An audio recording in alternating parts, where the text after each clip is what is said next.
रामकृष्ण हरी. आज आपण टिफिनसाठी बनवतोय झटपट अशी होणारी ही कांद्याची पात. पात बघा किती हिरवीगार. मी अशी छान अशी निवडून स्वच्छ चिरून धुवून घेतलीये.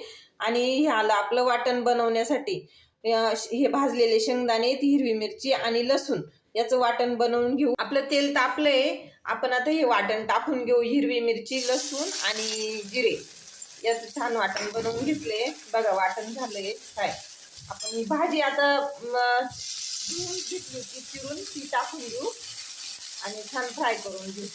आपण हे टिफिनसाठी भाजी बनवतोय तर सुकी भाजी बनवणार आहे बरं का. इतकी झटपट होते, 10 मिनिटात भाजी होते. खायलाही पौष्टिक आणि कमी वेळेत होणारी ही भाजी. छान अशी परतवून घेऊ. बघा आता आपण मीठ टाकून घेऊ चवीनुसार. आणि मीठ टाकताना प्रमाणातच टाकायचं, कारण ती शिजून थोडी होते बरं का. ह्या भाजीवर झाकण ठेवायचं नाही. हिरवी भाजी म्हटलं तर कोणती असो तिच्यावर झाकण नाही ठेवायचं. झाकण ठेवलं तर तिचा हिरव्यापणा कमी पडतो बरं का. बघा छान झाली. आता आपण हिच्यात टाकू शेंगदाण्याचा कुटा. तो कुटा आपण असं एकदम बारीक नाही केलाय, असा आरड भरडच दळून घेतलाय बघा. थोडं 2 मिनिटं असं फ्राय करून घेऊ.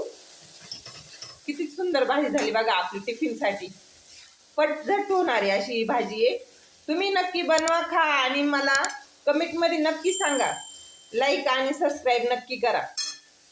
बघा आपली भाजी टिफिनसाठी तयार आहे.